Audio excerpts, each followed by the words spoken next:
Once the grand residences of Mughal-era nobility, the Indian capital's haveli homes now stand at a fragile crossroad.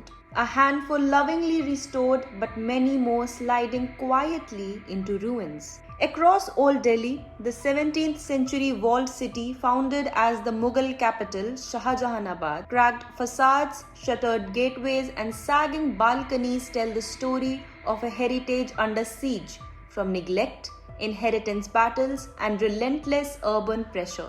Only a few restored pockets provide a glimpse of what once was airy courtyards, carved sandstone pillars, and homes built around a deeply social way of life. Inside one restored mansion that now houses a cultural center, sunlight filters through stained glass onto carved sandstone arches, the air infused with freshly polished wood and rose water. Musicians tune their instruments in a frescoed courtyard, where nobles may once have entertained guests, offering a rare peek into Old Delhi's rich architectural past. But outside the narrow lanes of Old Delhi's Chandni Chowk district, the contrast is stark.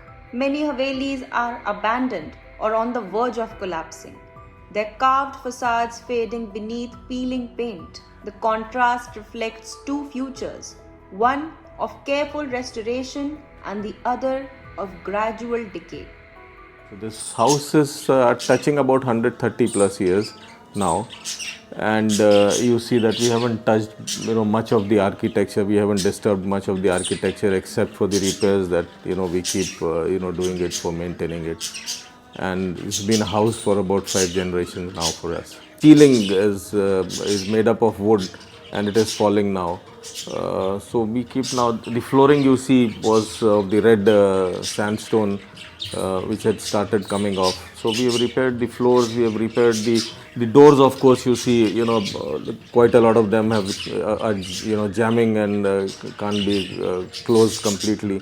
So these are all the kind of stuff that the house time to time needs to get repaired and to keep it livable. Moved out of the place, still consider this place as an umbilical cord, and they come and we all celebrate major festivals together.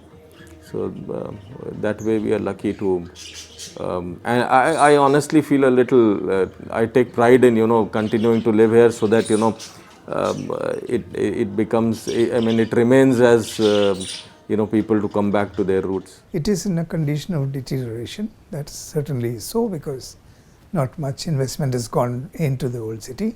All the investment is hogged by the new part of the city. Most Indian cities have this dichotomous condition of an old city and a new city. So all the investment, the new capital that flows into the city goes to the new part of the city, and the old part stays neglected. Well, the selective restoration is actually becomes like a catalyst in the process of change, because people see that if this can be improved, why not my place?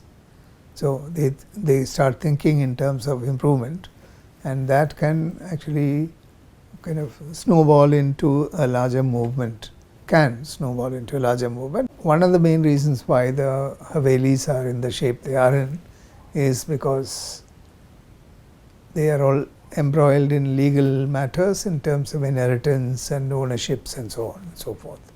So multiple families actually have stake claim on one property, and therefore no one can act. My ancestral property is also a haveli which you cannot recognize anymore. I just realized it's not only chola kulcha, there is a lot more, because we have a group today. There should be some kind of green signal or single window for anyone who's working with heritage. I think there's so many people today who work with heritage, they should be recognized, they should be given a single window, because otherwise we are losing all these properties, are getting lost very fast.